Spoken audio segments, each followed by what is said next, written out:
A little more on the knife itself here. It's extremely comfortable in hand. You've got probably one of the best proportions for the palm swell and finger choil and rear choil on this kind of handle. The only criticism is that these handles are quite slick, but not the worst. You could always run some grip tape on those or buy the aftermarket micarta scales, which I'll do eventually. Black oxide coating is really nice, preventing rust. I'm just going to let it wear out naturally. However, I will be grabbing a file and touching up that spine so I can throw ferro rods. There's no forward choil for choking up, but you can kind of use that hump there and rest your thumb on the blade. It's got a little bit of jimping here, which is nice. The handle doesn't flare out too much at the back. It's not more than what's necessary. You get a nice portion there for slapping on a lanyard. Got this full flat grind blade. It absolutely breezes through material, no problem. It's 1095 Crovan by Kabar. Absolutely great steel. It takes a razor sharp edge, no problem. It really likes to be stropped or honed on a ceramic. It's overall 9.25 inches long. Got a 4.3 inch blade. I got about, let's see, it's about 3 mils thick, 3.5 mils thick. So an 1/18 of an inch or so. And it's 56 to 58 Rockwell hardness, so relatively soft.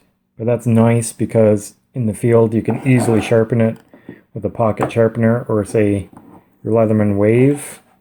Usually it has a diamond sharpener on it, and that's my main EDC tool. So I have that sharpener wherever I go for this knife, and it works absolutely fine. And it only weighs 6.4 ounces for this knife. So the way it fits in your hand, it is quite nimble. You can slice, you can carve, you can baton wood. It'll do pretty much everything you need to. You've got a pretty good amount of flat here, and you do have a great amount of belly.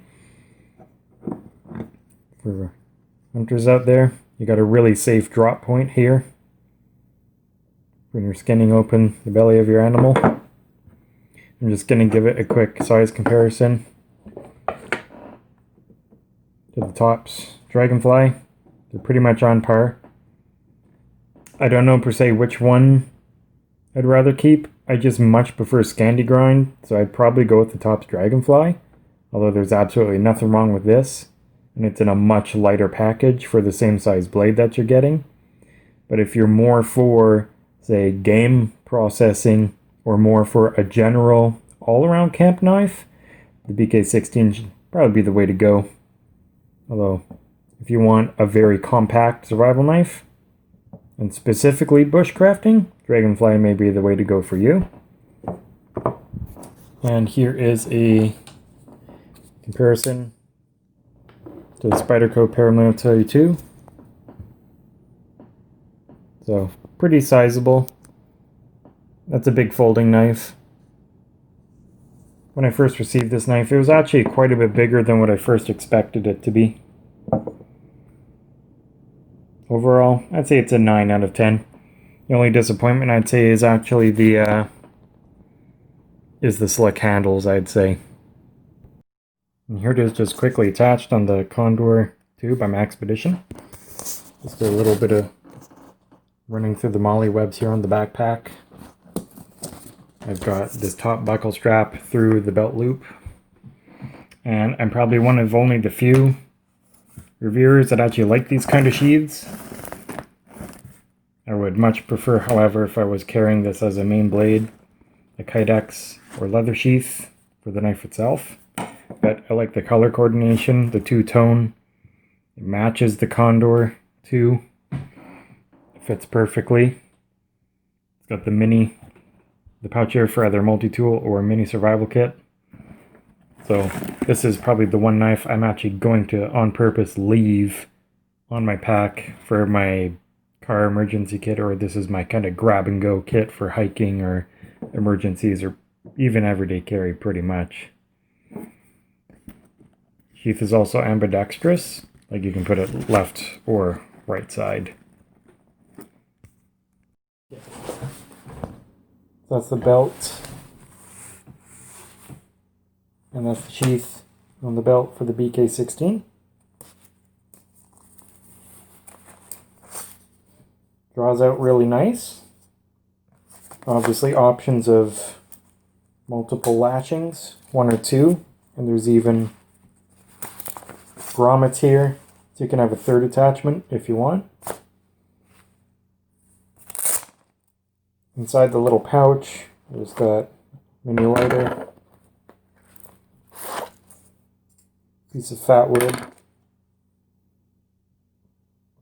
thin diamond sharpener, fits nicely in here. You can actually fit a full-size multi-tool.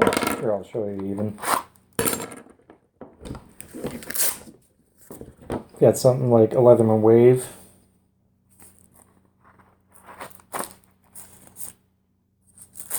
Squeeze it down, and the Velcro will still cover it. I prefer having a little mini kit in the pocket. We've also got the option here of tying down at the bottom somewhere on your legs. You could take this off or on your belt without having to take your belt off with the Velcro and button snap attachment. Got a Ranger band here, but you also have a molle strap. You have the option of mounting it onto a backpack if you like.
Alright, one more here at the blade clinic today, and that's nothing fancy would call it.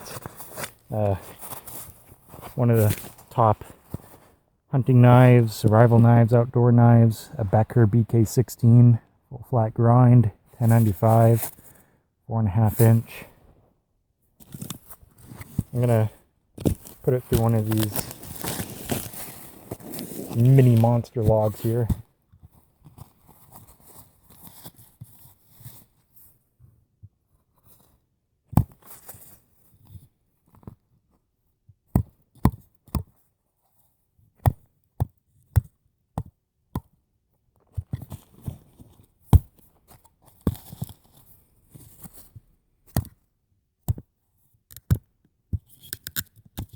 No way. I just pushed that thing through that log and after I batoned it through.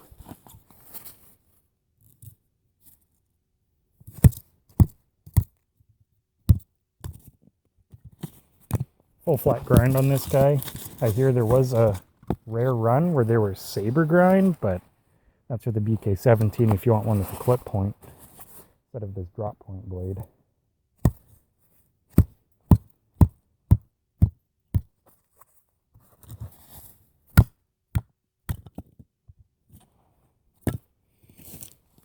That wood is just popping today. Frozen wood actually a bit better. Oh jeez.